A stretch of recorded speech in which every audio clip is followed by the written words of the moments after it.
Every midnight, the tide doesn't bring seashells, it brings the dead. The once tranquil coastal town of Shadow Haven now trembles in fear as the sun sets each evening. For years, the rhythmic lapping of waves against the shore lulled residents to sleep, but now that soothing sound has become a harbinger of terror. It began on a moonless night when the first shambling figures emerged from the inky depths.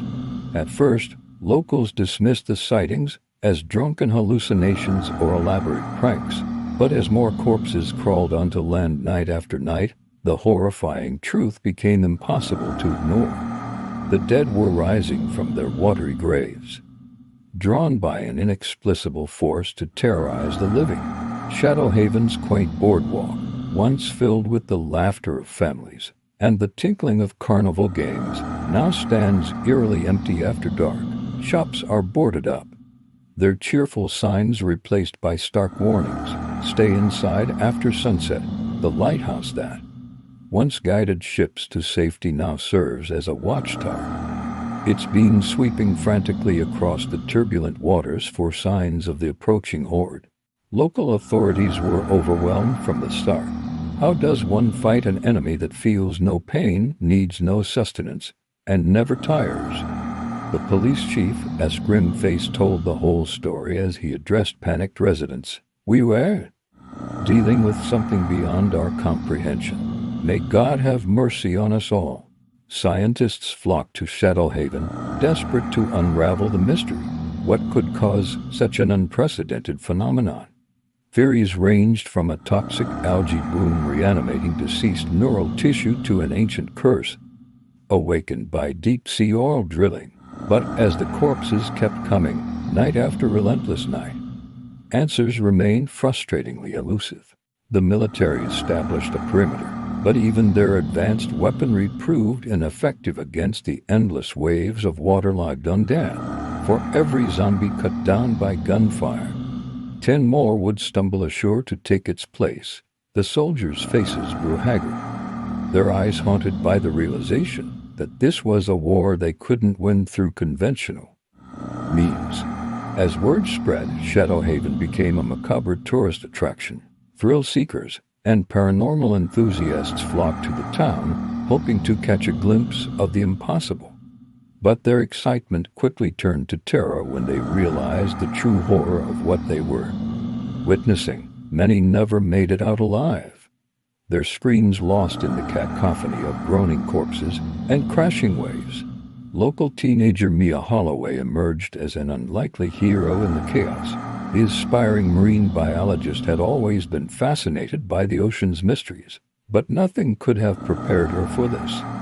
Armed with only her wits and an encyclopedic knowledge of maritime lore, Mia began to piece together clues that the adults had overlooked. She noticed patterns in the zombies' behavior, the way they seemed drawn to certain frequencies of sound and light, working tirelessly in her makeshift lab.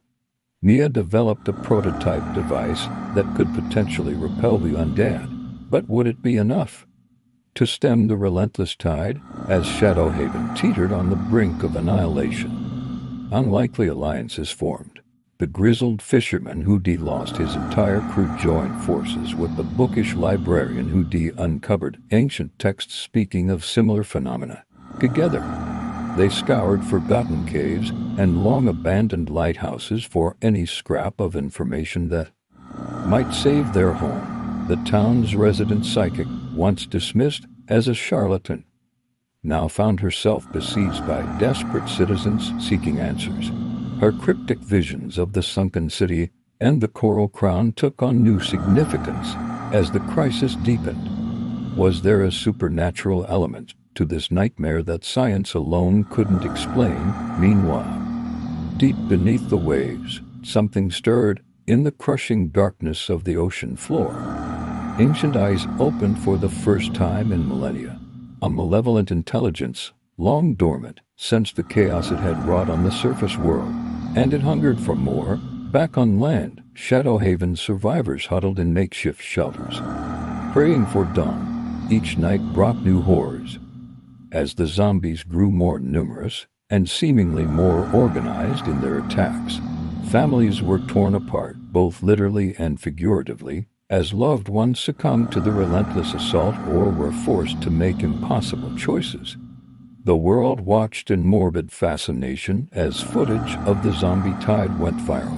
News helicopters circled overhead, their spotlights illuminating the nightmarish scene below. Social media exploded with theories, prayers, and dark humor as humanity grappled with the realization that the impossible had become reality. But amidst the despair, pockets of hope emerged. Communities rallied together, pooling resources and knowledge in a desperate bid for survival. Innovative minds worked around the clock, developing new technologies and strategies to combat the undead menace. And through it all, the human spirit proved as resilient as the zombies themselves. As another blood-red sun sank below the horizon, Shadowhaven braced itself for what might be its final stand. The air thrummed with tension, broken only by the distant roar of the surf in homes and shelters across town. Survivors clung to loved ones and whispered final goodbyes. But this time, something was different. A faint humming filled the air, growing louder as Mia Holloway's device sprang to life. Atop the lighthouse, the unlikely team of the fisherman, librarian, and psychic completed an ancient ritual unearthed from forgotten texts and deep beneath the waves. A battle of cosmic proportions raged between forces beyond human comprehension. As midnight struck, the tide began to turn, literally and figuratively. The zombies faltered, their relentless march suddenly uncertain. For the first time since the nightmare began, the people of Shadowhaven dared to hope, but the war was far from over. The ocean's depths still held untold horrors, and the true source of the undead plague remained shrouded in mystery. As a new day dawned on Shadowhaven, its battered inhabitants knew that their ordeal was only beginning. The zombie tide had been stemmed, but for how long? And what new terrors might the next high tide bring?